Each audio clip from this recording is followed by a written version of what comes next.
Salutare la toată lumea, eu sunt Renutic și bine v-am găsit la un nou episod din seria noastră de meeting de ETH. Deci,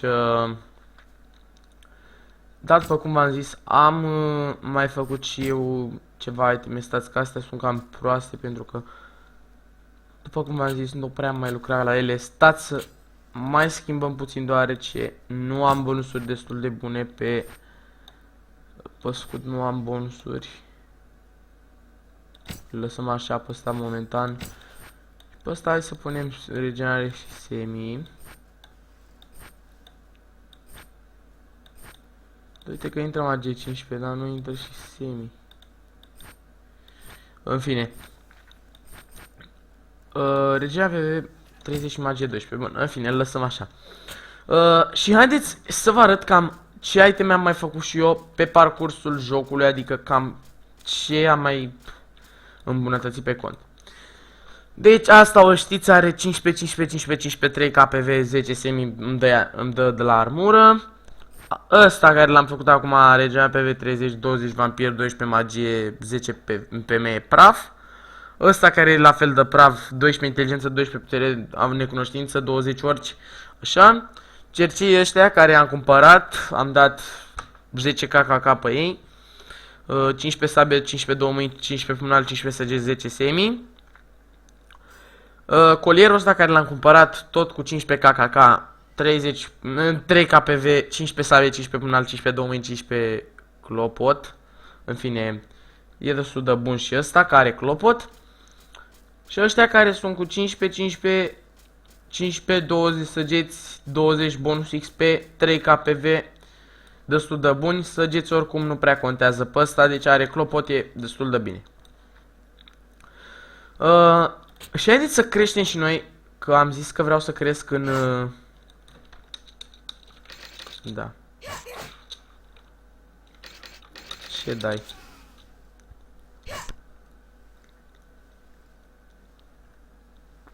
Hai să vedem cam ce ne oferă pe șarfa asta și să vedem dacă o vinde.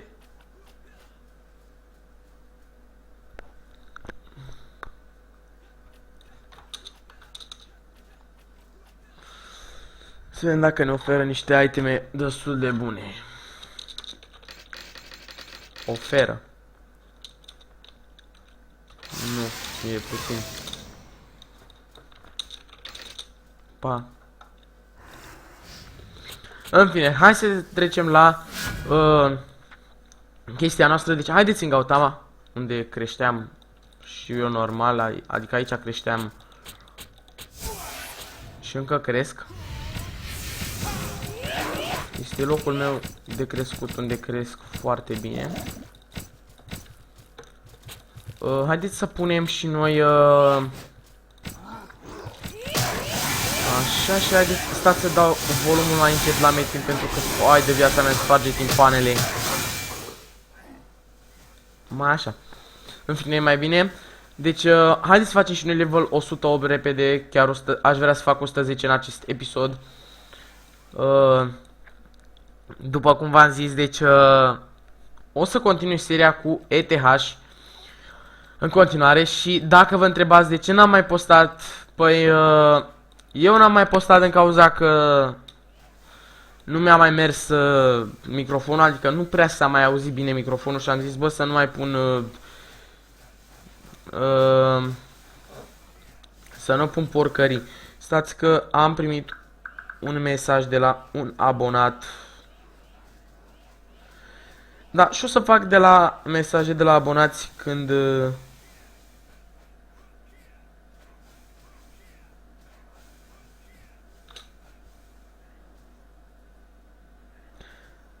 imediat să-i răspund.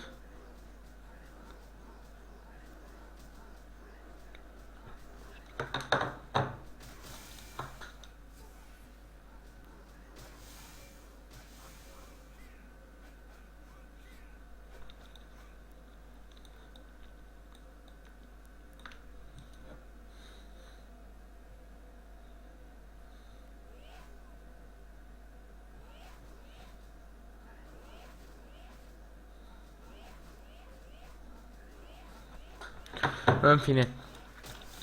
I-am răspuns.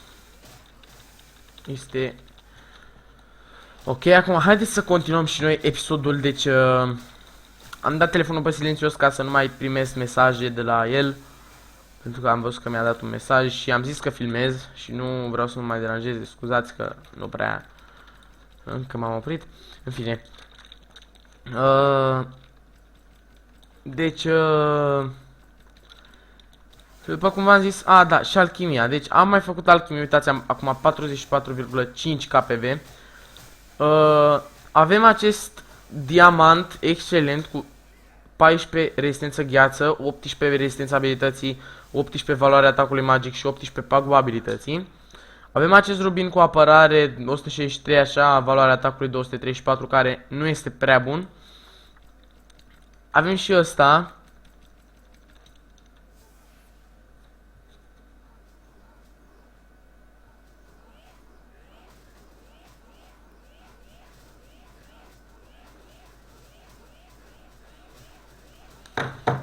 În fine, să continuăm. Avem acest safir care are 18 atac sura, 18 șaman și 18 ninja. Avem acest granat care are PV 2,7k, 23% PM și 1350 PV. 1350 tot PM. Avem acest Onyx care zic că e aproape full, nu știu ce mai trebuie, dar eu cred că e aproape full. Cu 14 pătrunzătoare, 14 critică, 14 săgeți. Și cam aceasta ar fi și alchimia mea finală. Sau dacă aș avea puțin noroc să o fac puțin mai bună, sau o să mai strâng bani să cumpărăm.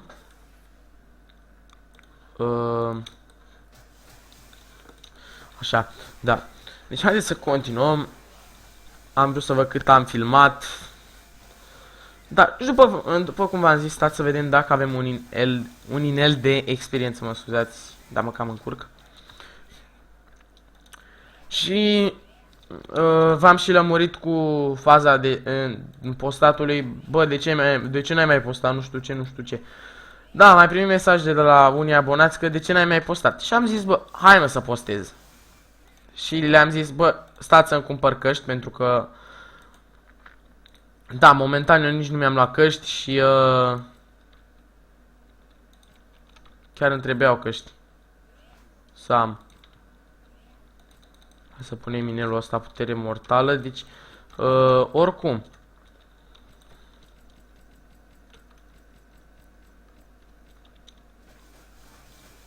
În fine, hai să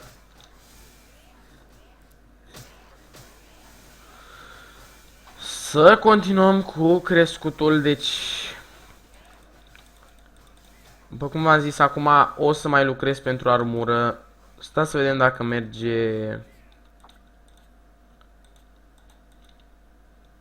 Să vă arăt. Stați să caut. Nu, n-am. În fine, deci vă trebuie ceva cu două mâini, nu știu ce, o mână, pamflete și 20 de KKK ca să faceți armura următoare. Și nu știu, prea mult. Nu știu unde pică chestiile alea, o să întreb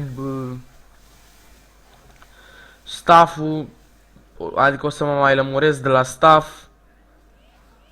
Pentru că da, trebuie să mai vedem și, adică să întreb staff-ul cam ce ar trebui, adică ce pică. Și a spera ca astăzi să se facă un ox, un mic ox, măcar să facă și ei pentru noi ceva. Că văd că nu s-au mai făcut oxuri și nu s-a mai băgat.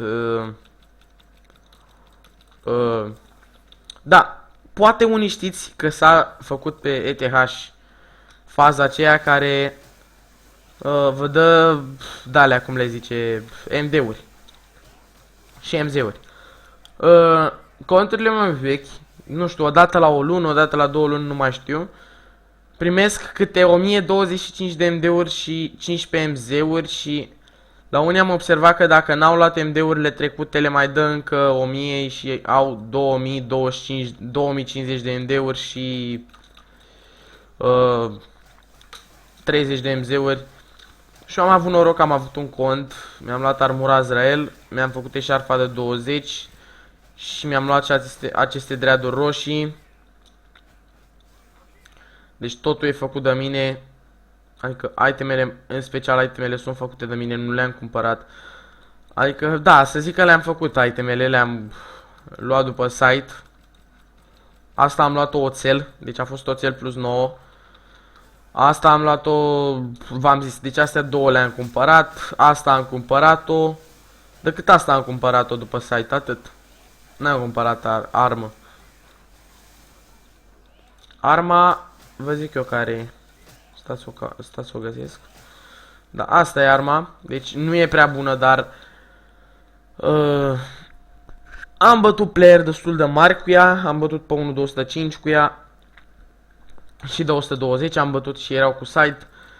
Deci are 8 blocare, 10 semi, 12 putere, 10 pătrunzătoare, 10 critică, destul de binișor.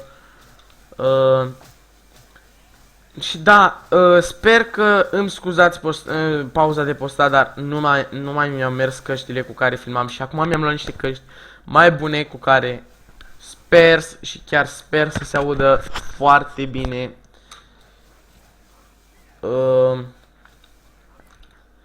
Și da, dacă vi se pare ceva urât, adică mă refer calitativ, pe plan calitativ, să nu se audă bine sau să nu meargă, îmi spuneți și eu imediat am schimbat calitatea. Și încă ceva, deci zilele astea s-ar putea să fac un live stream pe YouTube. Și o să fac un live stream pe YouTube mai târziu, adică cred că diseară când vin de la școală. Da, după cum știți, a început și școala foarte nasol. Acum o să schimbăm câteva chestii, adică o să schimbăm orarul de postat. Deci chiar dacă n-am mai postat de mult și am zis că postez 2 episoade pe zi, să vă zic ceva, deci faza aia cu căștile, v-am spus-o. Iar acum am căști și o să filmez pe fiecare zi. Faza este că o să postăm câte 2 episoade pe zi, unul ziua și unul seara. Aș spera din tot sufletul să pot să filmez și dimineața, pentru că sper să nu dea mult de scris, pentru că eu sunt clasa 8-a, am intrat în clasa 8-a și pentru unii cred că care au trecut acum la liceu și cred că sunt mai mult de liceu, li s-au părut foarte ușoară clasa 8-a, însă este destul de greu. Mie mi se pare greu, că nici n-a început materia sau alea, dar la unii mi-au arătat materia, toate alea, și am văzut că este destul de greu. Și da. Așa că dacă nu o să postez dimineața, asta înseamnă că o să postez seara 2 episoade și live stream-uri destul de... Adică o să fac ceva live stream-uri, nu o să rămână canalul fără live stream-uri. Păi dar ce vă lăsăm noi fără... Dar ce vă las eu fără live stream-uri? V-am zis. Hai să vedem și noi cât am filmat. O să mergem puțin și prin map 1 să ne batem cu playeri. Uite, nu pot să dau în ei. M-a scos, da. M-a scos. M-a scos. Da, m-a scos. Și cam acesta a fost și episodul nostru. Nu uitați să lăsați un like, să vă abonați și scuzați și partea aceasta că m-a dat afară. Eu am fost RenuTX și vă salut.